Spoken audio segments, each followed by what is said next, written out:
एक अमीर घर की महिला वंशिका हर दिन अपने पति हरीश के साथ कार में बैठकर शहर की भीड़ भाड़ वाली सड़कों से होकर ऑफिस जाती थी। बाकी लोगों की तरह यह ट्रैफिक उनके लिए आम था, लेकिन रेड सिग्नल पर रुकते ही कुछ ऐसा होता था जो वंशिका के दिल को छू जाता था। जब उनकी गाड़ी ट्रैफिक या सिग्नल पर रुकती तो छोटे छोटे बच्चे उनकी गाड़ी को घेर लेते। कोई सामान बेचता, कोई भीख मांगता, और उन्हीं में से एक था आर्यन। वो 10 से 12 साल का मासूम सा बच्चा था। कभी वो गुब्बारे लेकर दौड़ता हुआ उनकी कार के पास आता, कभी उसके हाथ में किताबें होती तो कभी वो रंग बिरंगे फूल बेचता। उसकी मासूमियत और मीठी बातें वंशिका को बहुत अच्छी लगती थी। एक दिन वो उनकी गाड़ी के पास आकर बोला, आंटी गुब्बारा ले लीजिए, रंग बिरंगे गुब्बारे हैं। वंशिका मुस्कुराई और बोली, मैं इनका क्या करूंगी?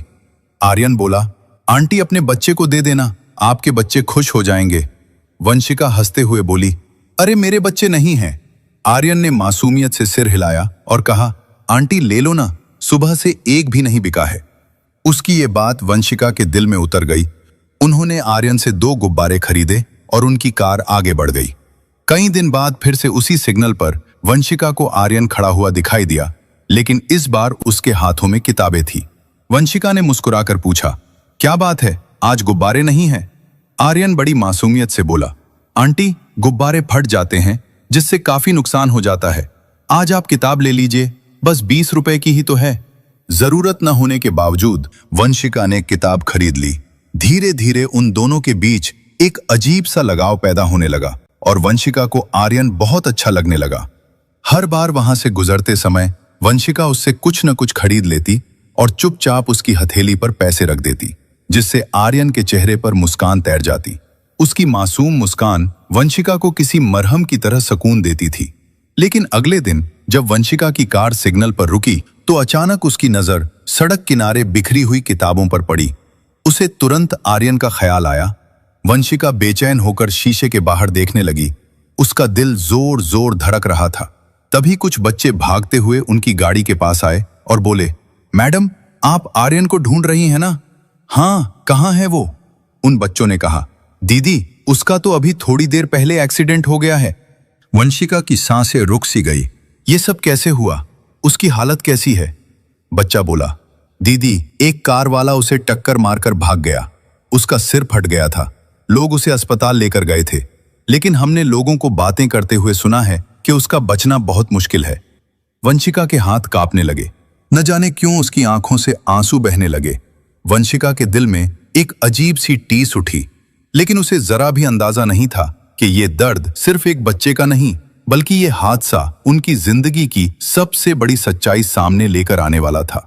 एक ऐसा खुलासा जिसे सुनकर वंशिका के बरसों पुराने घाव फिर से ताजा हो जाएंगे, क्योंकि वो मासूम बच्चा आर्यन कोई और नहीं बल्कि उन्हीं का खोया हुआ बेटा था, जिसे पैदा होते ही एक मजबूरी ने उनसे छीन लिया था। वंशिका ने जैसे ही ये सुना कि आर्यन का बचना मुश्किल है, वो घबराई हुई आवाज में बोली, क्या तुम लोग मुझे उसके घर लेकर जा सकते हो? बच्चे तुरंत बोले, हाँ आंटी, वो तो हमारे घर के बिल्कुल पास में ही रहता है।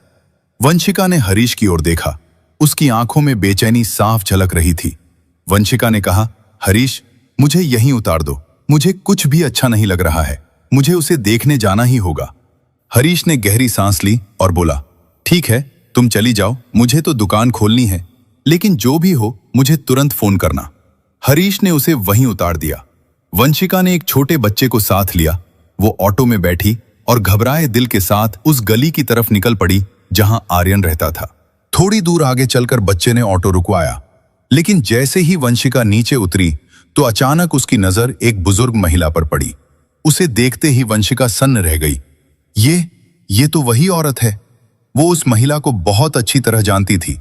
बुजुर्ग महिला भी वंशिका को देखते ही ठिठक गई और अगले ही पल फूट फूट कर रोने लगी।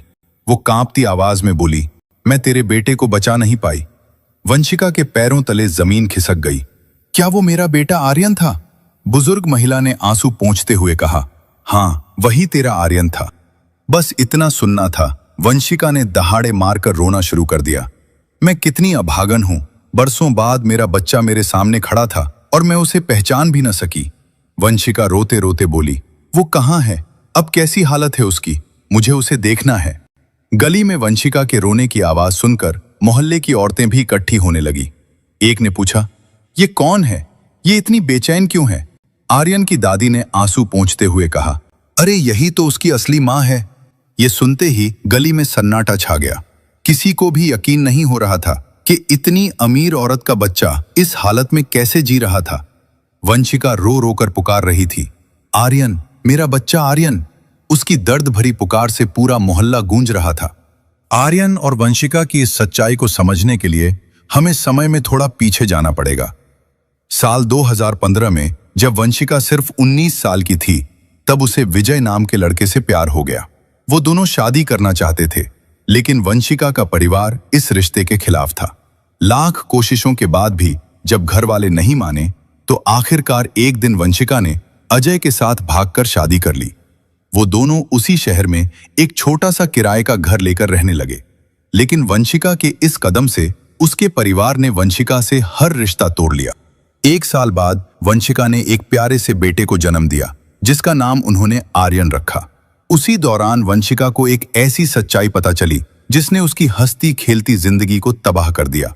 किसी ने उसे बताया कि उसका पति अजय एक खतरनाक गैंग से जुड़ा हुआ है। वो पैसों के लिए लोगों को मारने से भी पीछे नहीं हटता था। वंशिका ने उसे बहुत समझाया कि ये रास्ता ठीक नहीं है।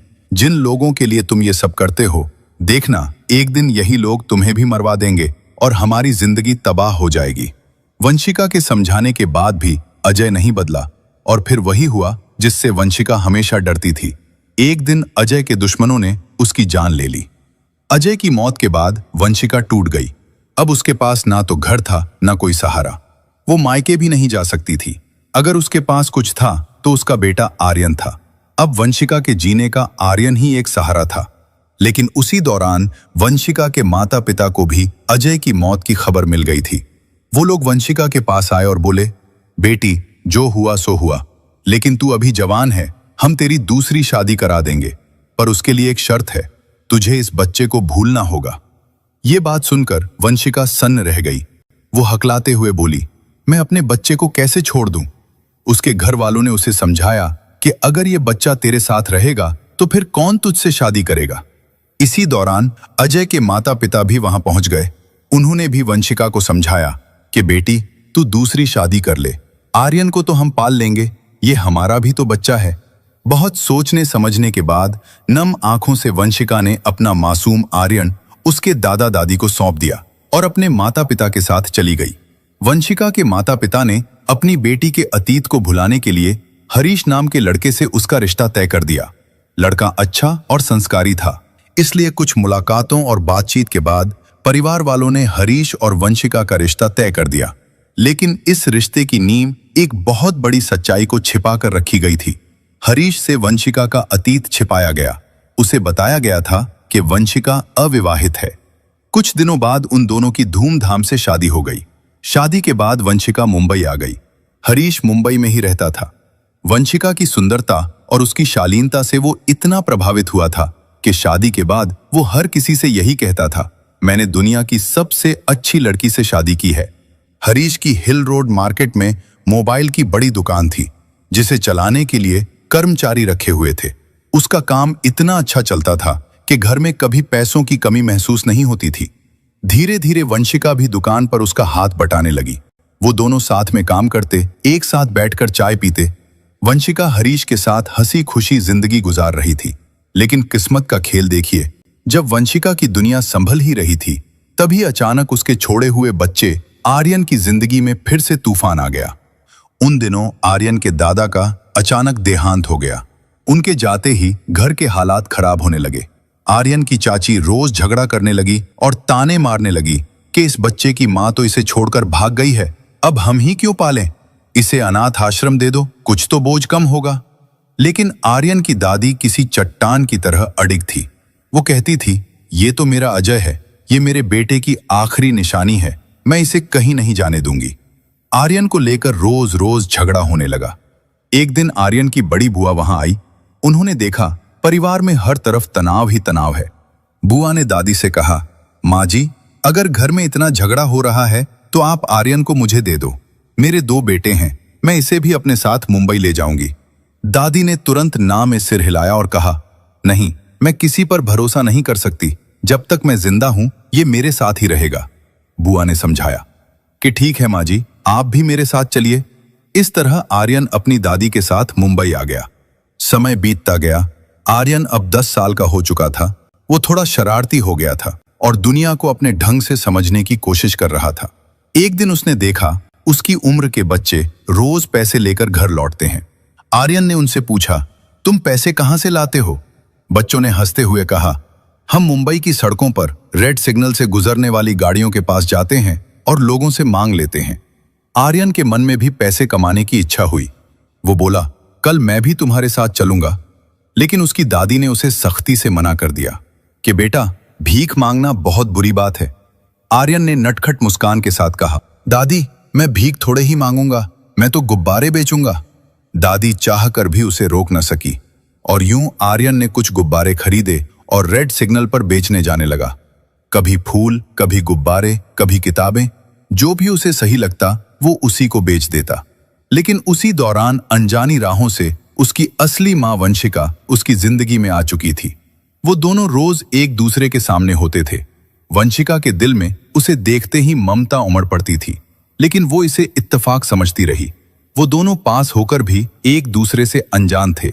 वंशिका मन ही मन अपने बेटे को हर रोज याद करती थी, लेकिन उसके माता पिता ने उसे सख्ती से मना कर रखा था कि कभी गलती से भी आर्यन का नाम मत लेना, क्योंकि अगर किसी को पता चल गया तो तेरी जिंदगी खराब हो जाएगी। इसलिए वो चुप रहती थी, अपने आंसुओं को छुपाती थी और अगर वो कभी मायके जाती तो बस उसे इतना ही पता चलता था कि आर्यन अपनी बुआ के साथ मुंबई चला गया है। कितना अजीब इत्तेफाक था। माँ और बेटा एक ही शहर में थे, एक ही सड़क पर खड़े थे और एक दूसरे के साथ बातें भी करते थे, लेकिन यादें बहुत धुंधली हो चुकी थी। वंशिका ने कई बार उससे नाम पूछा था, उसके घर वालों के बारे में भी पूछा था और आर्यन ने उसे बताया था कि मैं अपनी दादी के साथ रहता हूं, मगर वो ये नहीं जानती थी कि ये दादी वही हैं जिन्होंने उसके बेटे को पाल पोस कर बड़ा किया था। लेकिन आज वंशिका जब आर्यन को तलाश करते हुए उसके घर पहुंची और दादी को सामने खड़े देखा तो उसकी आंखें खुली की खुली रह गई और बरसों पुरानी यादें फिर से ताजा हो गईं। उसके दिल में ममता की टीस उठी। क्या सच में वो मेरा बेटा आर्यन था? दादी ने कांपती आवाज में कहा, हाँ बेटी, यही तेरा आर्यन है, लेकिन आज उसका एक्सीडेंट हो गया है। वंशिका चीख पड़ी, कहाँ है वो? मुझे अभी उसे देखने जाना है। दादी ने बताया कि उसे अस्पताल लेकर गए हैं। उसकी बुआ भी उसकी हालत के बारे में कुछ नहीं जानती। उन्हें बस इतना ही पता चला था कि उसे बहुत गंभीर चोटें आई हैं। पास खड़ी औरतों में से एक ने उसका हाथ पकड़ा और बोली, चल बहन, हम तुझे अस्पताल लेकर चलते हैं। वंशिका तुरंत उनके साथ चल पड़ी। जैसे ही वंशिका अस्पताल पहुंची तो आर्यन की बुआ उसे देखते ही फूट फूट कर रोने लगी। उन्होंने बताया, डॉक्टर कह रहे हैं कि आर्यन के बचने की उम्मीद बहुत कम है। वंशिका कांपती हुई आवाज में बोली, ऐसा मत कहिए, दुआ कीजिए कि वो मुझे छोड़कर ना जाए। इसी तरह 6 घंटे बीत गए। वंशिका को हर मिनट किसी पहाड़ की तरह भारी लग रहा था। आईसीयू का दरवाजा बंद था। अंदर आर्यन जिंदगी के लिए जंग लड़ रहा था। इसी बीच वंशिका का फोन लगातार बज रहा था। उसका पति हरीश काफी देर से फोन कर रहा था। आखिरकार वंशिका ने फोन उठाया और कांपती आवाज में कहा, हरीश, उस बच्चे के बचने की कोई उम्मीद नहीं है। मुझे माफ करना, मैं आज नहीं आ पाऊंगी। हरीश हैरान था। उसने पूछा, क्या तुम अस्पताल पहुंच गई हो? और ये कैसी बात कर रही हो तुम? उसके माँ बाप है ना वहां पर, वो लोग सब संभाल लेंगे। अब वंशिका उसे कैसे बताती कि जिस लड़के को वो पराया समझ रहा है वो वंशिका का अपना बेटा है, जिसे उसने आज तक दुनिया से छुपाए रखा था। उसने बस इतना कहा, हरीश, मैं अभी फोन पर बात नहीं कर सकती। इसके बाद वंशिका ने फोन बंद कर दिया। कुछ देर बाद एक डॉक्टर बाहर आया। उसके चेहरे से थकान और चिंता झलक रही थी। वंशिका ने डॉक्टर से पूछा, डॉक्टर साहब, मेरा बेटा कैसा है अब? डॉक्टर ने कहा, अगर मरीज को 72 घंटे में होश आ गया तो वो धीरे धीरे ठीक हो सकता है, वरना कुछ कहना मुश्किल है। वो 3 दिन वंशिका के लिए 3 साल के बराबर थे। और फिर तीसरे दिन शाम को डॉक्टर ने मुस्कुराते हुए कहा, लड़के को होश आ गया है, अब आप लोग मिल सकते हैं। ये खबर सुनते ही वो सब एक दूसरे को गले लगाकर रो पड़े। वंशिका दौड़ती हुई अंदर गई। आर्यन की आंखें आधी खुली थीं। वो धीमी आवाज में बोला, आंटी, आप आ गईं? वंशिका ने उसे प्यार भरी नजरों से देखा। वो उसके सिर पर हाथ फेरते हुए बोली, बेटा, मैं आंटी नहीं हूं, मैं तुम्हारी मां हूं। उसने आर्यन को सीने से लगा लिया और बरसों का दर्द, इंतजार और प्यार सब आंसुओं में बह गया। डॉक्टर ने वंशिका को समझाया कि बच्चे के साथ ज्यादा बात न करे, इसे अभी आराम करने दो। पिछले 3 दिनों से वंशिका ने हरीश को फोन नहीं किया था, उसका मोबाइल भी बंद था। उधर हरीश वंशिका की चिंता में परेशान था। आखिर वो भी आर्यन के घर पहुंच गया और वहां हरीश को वंशिका की असल सच्चाई का पता चल गया। वो तुरंत अस्पताल पहुंचा। उसने गुस्से से बोला, तुम लोगों ने मेरे साथ धोखा किया है, आज से हमारा रिश्ता यहीं पर खत्म होता है। वंशिका चुपचाप सब सुनती रही। भला उसके पास अब बचा ही क्या था सिवाय आर्यन के। और अब वंशिका आर्यन को दोबारा नहीं खोना चाहती थी। 1 हफ्ते बाद आर्यन घर आ गया। वंशिका उसकी देखभाल करती रही। जब उसने हरीश को फोन किया तो उसने फोन ही नहीं उठाया। लेकिन 10 दिन बाद अचानक हरीश अपने घर वालों के साथ आर्यन के घर पहुंचा। वंशिका उन्हें देखकर रो पड़ी। उसकी सास ने उसे गले लगाया और बोली, बेटी मत रो, चलो घर चलते हैं। ये सुनते ही वंशिका घबराकर पीछे हट गई। मैं अपने बेटे को छोड़कर कहीं नहीं जाऊंगी। सास मुस्कुराई, किसने कहा है तुम उसे छोड़कर जाओ, बल्कि तुम्हारा बेटा, उसकी दादी, हम सब साथ चलेंगे। हरीश बहुत देर बाद आगे आकर बोला, चलो वंशिका, मैं भी तुम्हारे बिना नहीं रह सकता। और इस तरह जो परिवार टूट चुका था वो फिर से एक हो गया। उस वक्त वंशिका 2 महीने की गर्भवती थी। समय आने पर उसने एक प्यारे से बेटे को जन्म दिया। कुछ साल बाद उनकी एक बेटी हुई। अब वंशिका, आर्यन और उसके छोटे भाई बहन सब एक साथ एक खुशहाल जिंदगी गुजार रहे हैं। ये कहानी हमें सिखाती है कि जिंदगी में चाहे कितना भी प्यार क्यों न मिले, माँ बाप से बढ़कर कोई सहारा नहीं होता। माँ की ममता और बाप की मेहनत के बिना किसी भी रिश्ते का अस्तित्व अधूरा रहता है। इसलिए ऐसा कदम मत उठाओ जो तुम्हारे सुख के बदले तुम्हारे माता पिता की आंखों में जिंदगी भर के लिए आंसू लिख दे। दोस्तों, अगर कहानी पसंद आई हो तो इसे लाइक और शेयर करें। ऐसी ही दिलचस्प कहानियों के लिए हमारे चैनल को सब्सक्राइब जरूर करें। यह कहानी पूरी तरह काल्पनिक है। ये सिर्फ और सिर्फ मनोरंजन और सीख के उद्देश्य से बनाई गई है। किसी भी असल घटना या व्यक्ति से इसका कोई संबंध नहीं है।